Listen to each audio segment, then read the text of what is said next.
Kabilang ang gobyerno at iba't ibang institusyon sa Pilipinas sa Southeast Asia na hirap daw makasabay sa pag-usad ng Artificial Intelligence o AI base sa isang pag-aaral. Kaya ang Department of Science and Technology nais siyang solusyonan sa pamamagitan ng National Artificial Intelligence Center for Research and Innovation. Yan ang unang balita ni Darlene Kai. 4 sa kada 5 mag-aaral sa Pilipinas ang gumamit na ng Generative Artificial Intelligence o AI sa pag-aaral ayon sa datos ng ASEAN Foundation. Kabilang sa kanila ang first-year public administration students na sina Apple at Gladys. For example po, this week po meron po kaming task. Hindi ko po maintindihan yung lesson. So mag-ask po ako sa mga AI website po na ano po bang ibig sabihin ng question na to. Then ayun po, parang opo. Kapag nahihirapan po ako mag-summarize, yung para i-check ko po yung mga grammar, ginagamit ko po yung AI. Gaya ng iba, may issue rin daw sila sa paggamit ng AI. Ayon sa parehong pag-aaral ng ASEAN Foundation, nahihirapang makasabay ang gobyerno at iba't ibang institusyon sa bilis ng pag-usad ng AI technology sa Southeast Asia kabilang ng Pilipinas. Kasama yan sa mga naisolusyonan ng NAICRI o National Artificial Intelligence Center for Research and Innovation na formal na inilunsad ng DOST o Department of Science and Technology. Ang NAICRI ang magiging central hub o sentro ng mga pagsasaliksik, infrastruktura at mga programang may kinalaman sa AI o Artificial Intelligence sa Pilipinas. As AI becomes embedded in critical systems, clear standards for data protection, transparency and ethical use build public trust and attract investment.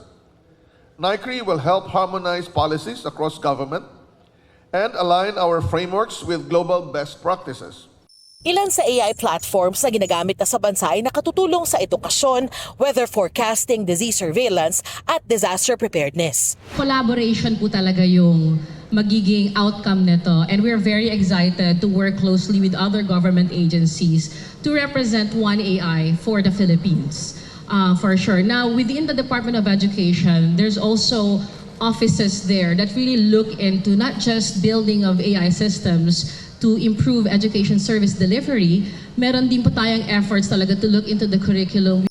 Ayon sa AI expert at technologist na si Dominic Ligot, magandang hakbang na ang pagkakaroon ng sentro ng pagsasaliksik at iba pang programa sa bansa patungkol sa AI.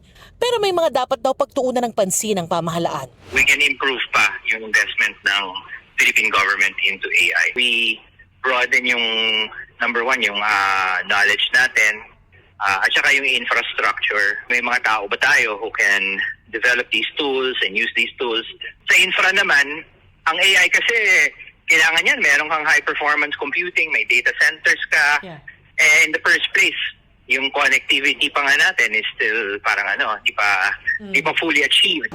Sa susunod na 70 araw, magsasagawa ang DOST ng National Survey para malaman ang pangangailangan ng iba't ibang ahensya ng gobyerno, eskwelahan at iba pang industriya. Gagawa rin sila ng training catalog para linangin ang kakayahan ng mga taong makikinabang dito.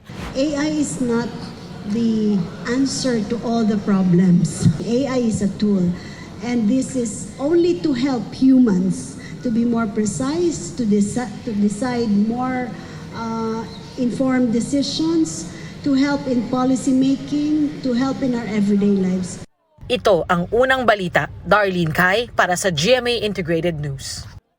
Kapuso, huwag magpapahuli sa latest news and updates. Mag-iuna ka sa balita at mag-subscribe sa YouTube channel ng GMA Integrated News.